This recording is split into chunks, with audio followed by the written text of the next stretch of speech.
고추장을 비롯한 장우 문화가 그 한국을 대표하는 음식 문화 중에 하나로서 세계 무형유산에 등재가 됐습니다. 제가 이거가 이제 되게 전부터도 제가 사실은 장문화는 계속 등재를 시도하고 있었어가지고 관련 강의를 할 때마다 제가 꼭 가끔 하는 얘기가 있어요. 한국의 고유한 음식 문화가 뭡니까? 그러면 다 말씀하시는 게 김치죠 이러시단 말이에요. 자 그러면은 김치는 왜 독창정기입니까? 라고 여쭤봐요. 그럼 많은 분들이 거의 100에서 99분이 하시는 말씀은 뭐냐? 그 발효가 이루어지니까 그 독특한 거 아니냐 하신단 말이에요. 그럼 저는 다른 나라에는 발효 음식이 없나요? 그렇죠. 그럼 이제 그때부터 이제 어떻게 생각하시냐면은 발효 음식은 없지만 그래도 채소를 발효하지 않나요? 물어보세요. 그러면 제가 채소를 발효하는 건 뭐 예컨대 독일의 사우어크라우트도 이제 약간 금기시되고 있지만은 중국의 뭐 파오차이 이런 것들도 파오차이가 사실은 그 얘기도 굉장히 얘기할 얘기가 많습니다만 아무튼 그런 것도 다 발효 음식, 채소 발효 음식 아닌가요? 라고 묻는단 말이에요. 그러면은 제가 지금까지 제일 창의적인 답변을 제가 들었던 게 뭐였냐면 김치로는 찌개와 국을 끓여 먹을 수 있잖아요. 라는 거였어요. 제가 그렇지만 태국에도 왜 있습니다. 태국에도 그렇게 그러니까 기본적으로 발효된 음식에서는 당연히 수분이 나올 수밖에 없어요. 삼투를 하기 위한 중간 매개제를 쓰기 때문에 삼투압이 뭔지 아시죠? 더 밀도가 높은 거를 재료 밖에 놓으면 그게 물을 빠내는다는 그렇게 되기 때문에 다 국물도 나오고 근데 그 국물이 반드시 먹기 유쾌한 맛은 아닐 수 있어요. 김치는 그런 의미에서 상당히 특이한 음식이긴 합니다. 근데 결국 김치가 전 세계의 그 어떤 것과도 같지 않게 만든 것은 무엇이냐면은 김치는 젓갈을 넣고 만들어요. 젓갈은 뭐를 만들죠? 동물성 재료에다가 일반적으로 염분을 넣어서 만드는 겁니다. 그러니까 동물성 재료가 화학적인 변형을 일으키면서 더 이상 변질되지 않는, 그러니까 더 이상 변질되지 않진 않겠죠. 그렇지만 변질되지 않는 어떠한 특정한 특이점에 도달한 다음에는 안 바뀌어요. 그 상태로 있는데 여기에다가 채소를 역시 염장한 것을 합칩니다. 그래서 식물성 발효 재료에다가 동물성 발효 재료를 함께 합쳐요. 그렇게 하기 때문에 두 가지 현상이 한꺼번에 일어납니다. 식물성 발효와 그 분해와 그리고 동물성 재료의 분해가 일어나면서 아미노산에서 우리가 일반적으로 감칠맛의 원형이라고 말하는 글루타민 성분이 함께 나와서 거기에서 나오는 독특한 맛이 사실은 저희가 이야기하는 김치의 독특함에는 거기서부터 나는 겁니다. 왜냐? 이거 말씀하시면 어떤 분은 어떻게 말씀하세요? 김치는 맵잖아요. 이렇게 말씀하세요. 근데 김치가 맵게 된 것은 17세기를 한참 넘어서야 됩니다. 왜냐? 그전에는 고추가 한국에 없었으니까. 그래서 또 그걸 가지고 많은 또 음식 커뮤니티에서는 선생님들께서는 절대 여러분 모두께서 말씀을 전혀 들어보신 적 없지만 한쪽에서 사소한 것으로 싸우고 있는 저희는 또 뭘 갖고 싸우냐면 그러면 고추는 과연 한반도에 없었는가? 고추는 언제 한반도에 들어간가 가지고 싸우는데 고추는 아무리 뭐라고 해도 17세기, 18세기 이전에는 한국에 존재하지 않았습니다. 고추는. 그렇다고 한 얘기는 사실 그래서 옛날에 굉장히 문제됐던 것 중 하나가 대장금을 보면은 혹시 드라마 대장금을 아시는 분이 있으면 건강검진 받아야 된다는 말이 있는데 대장금에서 보면은 김치를 많이 얘기하면서 김치가 빨간 김치가 나올 때가 있어요. 그걸 보는 사람들이 저기에서 나오는 저 왕이 중종인데 중종은 16세기의 왕인데 저때 고추가 있었는 걸 가지고 그때 또 많은 고증을 하는 사람들이 싸웠어요. 그래서 많이 싸운 결과 드라마를 만드시는 분들은 음식 전문가라고 자기가 하는 사람들한테 조금 자문을 받아야 되겠다는 생각을 그때부터 하시게 되는 거죠. 아무튼 그런 의미에서 놓고 봤을 때 저희가 음식에 대해서 이야기를 한다라고 하는 것이 그만큼 굉장히 직관적인 차원에서 말씀을 하시게 돼요. 왜냐하면 먹는다는 행위가 그래요. 이제 여기 미술사를 하시는 선생님도 계시고 하니까 제가 말씀드릴 수 있고 문학을 하시는 경우도 저는 그렇다 생각하는데 미술관에 가서 미술 작품을 볼 때는 미술 작품은 저기 있어요. 나는 여기 있고 너는 저기 있어요. 그리고 문학 작품도 물론 저는 MBTI가 S티어서 그런지 모르겠는데 그렇게 막 엄청 몰입하지 못하거든요. 몰입을 했으면 제가 문학을 연구했을 텐데 하지 못하고 문학을 막 엄청난 MBTI가 NF인 사람이 무지하게 막 몰입을 해서 보더라도 어쨌건 책은 거기 있어요. 우리는 책을 먹진 않아요. 책과 하나 되는 경험을 물리적으로 하진 않아요. 근데 음식은 그것을 먹음으로써 우리가 물리적으로 하나가 되잖아요. 그러니까 그렇기 때문에 그게 어떤 종교적인 상징으로도 되는 거고, 잘 아시지만은 기독교에서의 가장 중요한 상징이 빵 나눠 먹는 거잖아요. 그런 것처럼 하는 건데, 그렇게 먹는다는 게 인간의 행위 중에서도 가장 내밀한 행위이다 보니 가장 사적인 감각적 경험이기도 해요. 그러다 보니까 어떤 문제가 자꾸 생기냐면, 거기에 대해서 어떤 지적인 접근을 해야 된다라고 말씀을 드리면은 그거에 대해서 굉장히 회의적으로 생각하시거나 심지어는 적대적인 경우가 굉장히 많아요. 이 클로드 레비 스트로스라고 하는 이제 아주 유명하신 분이신데, 유명하시고 클로드 레비 스트로스가 거의 100살 넘게 살았어요. 이분이 되게 오래 사신 분인데, 인류학에 있어서의 가장 중요한 고전 중에 하나로 불리는 날 것과 이긴 것이라고 하는 작품에 나오는 말입니다. 이제 그 클로드 레비 스트로스는 신화학을 연구한 사람으로서 이름이 높으신데, 음식이 먹기에 좋은 것만으로는 충분치 않고 생각하기에도 좋아야 한다라고 하는 말이 나와요. 그러니까 사실은 모든 인간이 어떤 활동을 할 때에는 그 활동의 기저에는 뭐가 있냐면 인간관, 다시 말해서 인간이 활동을 할 때는 우리는 그런 생각을 한다고 생각하지 않지만 인간이란 무엇인가에 대한 생각을 하면서 모든 행동을 하게 돼 있어요. 그래서 음식이라고 하는 거에 대해서 문화라고 하는 이름을 우리가 붙이고 하나의 연구의 대상이 된다라고 하는 것은 단순히 만들고 먹는 행위 너머의 어떤 의미가 있느냐를 제가 지금 알고 싶은 거잖아요. 그런데 이제 대개 경우에는 워낙 뭐 미디어에 많은 얘기가 나오니까 사람들이 아니 음식 문화에 대한 분석이 뭐 이렇게 부족한가요 하는데 부족하죠. 왜냐? 음식을 보는 컨텐츠에서도 다 나오는 말들이 제가 생각했을 때는 여러분들도 잘 아시는지 모르겠는데 한국의 음식 프로그램에서 가장 많이 나오는 말 중 하나가 뭔지 아세요? 담백하다. 그게 무슨 말이에요? 저는 항상 저는 어렸을 때 저희 아버지가 그걸 되게 이해 못했거든요. 뭐 음식을 먹으면서 갑자기 이렇게 붙어봐. 너무나 담백해요 막 이래요. 근데 제가 보기에는 김치 먹는데 담백하다는 거예요. 김치라고 하는 것은 그 개념적으로 담백할 수, 그러니까 담백하다라고 하는 말이, 그러니까 담백하다고 느낄 수는 있는데 김치 먹어도 담백하다고 그러고 무슨 말씀인지 아시죠? 고기 먹어도 담백하다고 그러고 다 담백하다고 그래요. 그러니까 동치미를 먹어도 담백하다고 그러고 빨간 김치를 먹어도 담백하다고 그러면 이건 뭔가 분명히 담백하다라고 하는 용어의 문제가 있는 거 아닐까요? 사실은 그게 왜 그럴까? 그거하고 또 하나, 요새는 디저트를 드시면서 너무 달지 않아서 좋아하는 거예요. 디저트는 달라고 먹는 거잖아요. 이렇게 말씀을 드리면은 다들 되게 웃으시는 게 저는 공감의 웃음이라고 믿을게요. 너무 웃기잖아요. 이게 달게 만들려고 인류의 수백 년의 노하우가 집약되어 있는 건데 그걸 먹으면서 달지 않아서 좋아요 뭐 이런단 말이에요. 아니 달지 않은 걸 드시고 싶으시면 세상에 달지 않은 게 너무 많아요. 근데 왜 단 걸 먹으면서 달지 않은 걸 찾느냐? 저는 이거를 반드시 비난해야 된다는 의미에서 드리는 말씀이 아니고, 그러한 표현 안에 있는 어떤 한국인의 문화 내지는 무엇이 바람직한지에 대한 어떤 그런 관념이 더 있다고 생각하거든요. 그게 뭐냐? 이거는 이런 걸 이제 너무 제가 깊이 오래 얘기하면은 약간 그게 석학처럼 보이거든요. 석학처럼 보이면 그렇게 절대 하면 안 되는데, 저는 그게 약간 한국인들의 머릿속에, 한국인들 어떤 전체적인 상상계에서 어떤 중용에 대한 강박이 너무 강하다는 생각을 해요.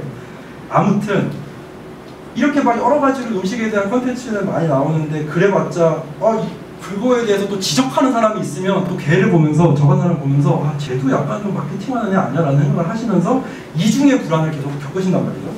그렇기 때문에 그렇게 하지 않기 위해서는 저희가 가급적 어떤 하나의 음식 문화를 놓고 이 음식 문화가 무엇으로 구성되어 있고 무엇 때문에 우리는 이렇게 생각하고 있는지에 대해서 가급적이면은 좀 객관적이고 가급적 너무 어떤 정념에 사로잡히지 않은 방식으로 좀 분석을 해보는 것이 필요하겠다라는 생각이 들어서, 그렇다면은 그 분석의 툴은 뭐냐라고 했을 때 그 분석의 툴을 저희가 음식에 대해서 얘기를 하려고 할 때 음식 얘기를 하려고 그러면 지금 식당 가서 얘기를 해야죠. 아니면 식당에 가서 얘기하는 것도 되게 웃겨요.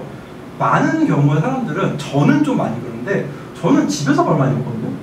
근데 우리 각각 집에서 뭐 먹는지에 대한 얘기를 안 하면서 음식 얘기를 한다는 건 좀 웃기잖아요. 그래서 그렇게 음식을 먹는 현장 자체에서 얘기할 수 없다면 그 대안으로서는 음식이 그렇다면 만들어지는 것에 대해서 우리가 이제까지 형성해온 체계로서 요리서에 대해서 조금 얘기를 해보자는 게 오늘 얘기의 핵심입니다. 그래서 더 중요한 것은 요리서라고 하는 건 그러니까 단순히 레시피의 나열이 아닙니다. 레시피의 나열이라고 생각하시는 분들도 되게 많죠. 왜냐? 우리는 인스타, 유튜브, 쇼폼의 노예이니까. 인스타, 유튜브, 쇼폼에 가면은 레시피 되게 많잖아요. 막 계속 막 빠른 식으로 뭐 다 이미 알고 계시지 않나요? 그런 거. 그리고 더하기 전체적으로 요리서라고 하는 것이 왜 그렇다면 지적이고 체계적인 접근으로서의 증거가 되는지에 대한 이야기와 마지막으로 인간학적 토대로서의 주지주의라고 하는 이런 얘기는 제가 생각했을 때에는 제가 계속 써놓고 보면서도 이거는 너무 나에게 어울리지 않은 너무 석학 코스프레 같다라고 생각하면서 그런 것보다는 텍스트 자체에 저희가 조금 주목을 해가지고 얘기를 해보도록 하겠습니다. 제가 다시 한번 조금 설명을 다시 시작을 해보도록 할게요. 아까 보여드렸습니다만은 제가 지금 보여드리는 이 책입니다. 이게 되게 웃긴 게 뭐냐면은 어떤 서점에 이게 올라가는 걸 보시면은 여기서부터 프랑스 왕의 수저 놀이장 타유방의 비행기에 시작하니 그 내용은 다음과 감노라를 제목으로 해놓으신 곳이 가끔 있어요. 근데 그게 맞거든요. 그게 맞는 이유는 뭐냐면 실제로 제가 이 텍스트를 번역했을 때 그 텍스트에는 비앙디에라고 하는 제목이 없어요. 이렇게 책으로 되어 있지 않아요. 정확히는 어떻게 되어 있냐면은 나중에 제가 그거는 보여드릴게요. 근데 그런 식으로 뭔가 하나의 단일한 책으로서 텍스트로 되어 있던 게 아니었어요. 그런 거를 제가 옮겼는데 옮기게 된 사연도 좀 웃긴데 그 사연까지 얘기를 하면 조금 너무 오늘 시간이 많이 걸릴 것 같고 아무튼 이걸 제가 2016년에 옮겼고요. 2016년에 유어마인드라고 해가지고 아주 무모한 출판사에서 저거 옮기자고 해가지고 옮기고 소규모 출판사여가지고 그때 2,000부가를 냈는데 2,000부를 낸 다음에 제가 재고가 남았잖아요. 제가 그래서 출판사한테 저걸 다 달라고 해서 그때 500분가를 달라고 해가지고 그냥 강의하고 다니면서 한 권만 팔았어요. 그래서 그 결과 지금 이 책은 재고가 서점에 없습니다. 저 지금 역자니 저도 이건 한 권 갖고 있어요. 그리고 이게 교보문고에 혹시 가서 보시면 아시겠지만 이게 한 권이 지금 10만 원을 걸리고 있습니다. 정신 나갔어요. 그 다음에 제가 두 번째로 옮긴 책이 2019년에 출간이 된 건데 이 책은 18세기에 1791년과 3년 사이의 어느 기간에 출간된 책입니다. 이 책에 대해서 조금 나중에 말씀드리지만 이 책은 어떤 책이냐면 감자 요리법만 다루고 있는 책입니다. 그래서 그 책에 대한 말씀도 드리려고 하겠습니다. 자, 그랬는데 다시 이제 프랑스의 미식 문화 조금 제가 돌아가서 얘기해볼게요.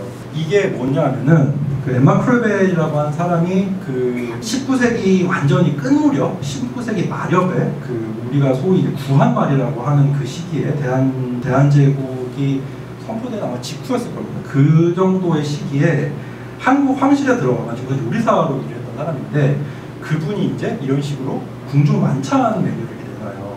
그리고 이거를 제가 지금 왜 보여드리냐면은 우리가 프랑스 미식 문화가 중요하다고 했을 때에는 프랑스 미식 문화의 중요성을 보여주는 건 어떤 게 있냐면은 프랑스의 미식 문화가 그것이 없는 다른 나라에 수출되어 있는 것, 수출되었는가, 수출되었다면 어떤 모습으로 수출되었는가를 제가 생각을 해봐야 되거든요. 근데 프랑스 요리의 굉장히 중요한 특징 중 하나가 뭐냐면 프랑스 요리 중에서 딱 떠오르는 게 뭐가 있으세요? 라고 물어봤을 때 사람들이 대답하지 못하거나 프랑스 요리가 아닌 걸 말씀하세요. 무슨 얘기냐? 중국 요리가 가장 대표적인 게 뭐죠? 짜장면, 탕수육.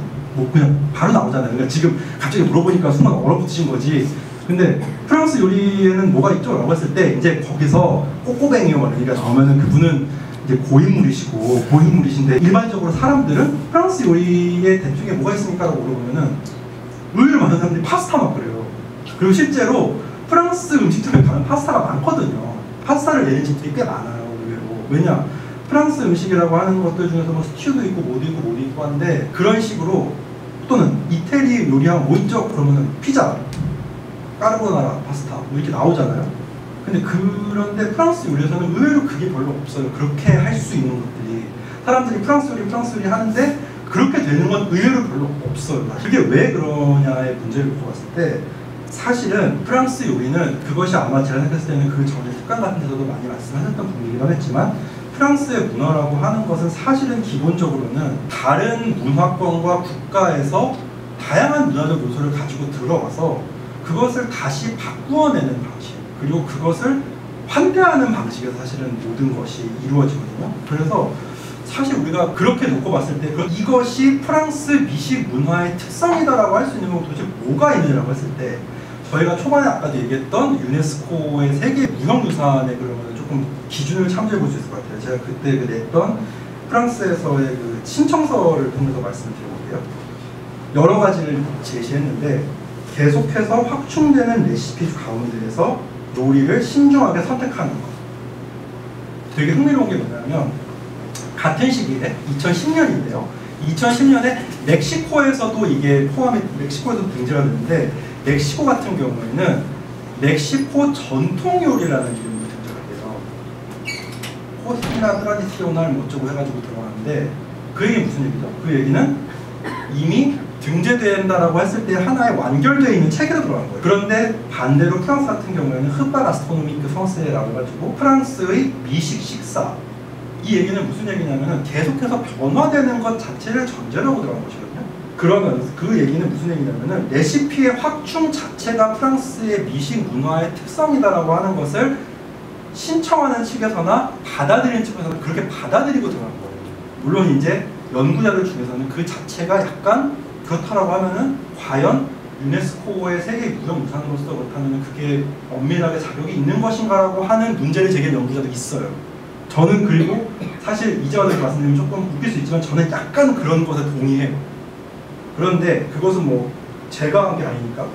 그리고 또 하나 뭐가 있냐면 식사를 평가하고 음미하는 특수한 어휘 체계의 발달과 이를 통한 미식 담론, 디스코 가스트로노미의 그 자체를 프랑스의 미식 문화를 정의하는 것으로 규정하고 있습니다. 그리고 또 하나가 뭐가 있냐면 정해진 코스의 존중. 혹시 자꾸 이런 예를 들으면 너무 그럴 수 있지만 먼 나라 이웃 나라라고 하는 책을 아시는 분들이 한때 대한민국의 모든 가정에 화장실에 한 번씩 있었던 그 먼 나라 이웃 나라가 있는데 너무 정말 고인물 같아요. 근데 아무튼 그 기본적으로 프랑스 요리에서 가장 중요한 요소 중에 하나가 코스라는 것이거든요.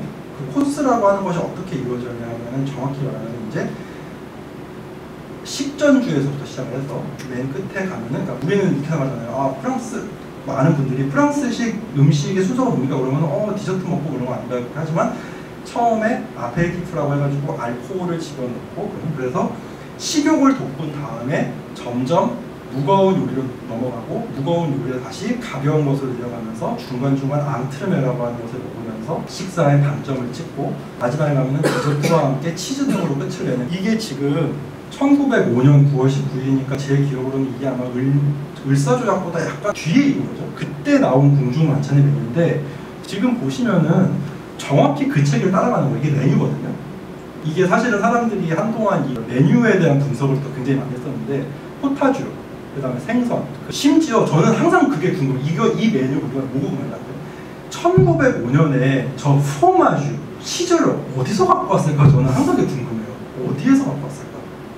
프로마주를, 그 얘기는 궁금하다기보다 수사적인 얘기인데 결국에는 프랑스는 어디 유럽에서 갖고 왔겠죠. 그거를 갖고 왔을 건데 그게 여러분들은 어디서 쇼핑하시는 분은 저는 이제 코스트코에 갖고 왔는데 코스트코에 있는 치즈 사듯이 사진 않았을 거라고 보죠. 훨씬 귀했겠죠.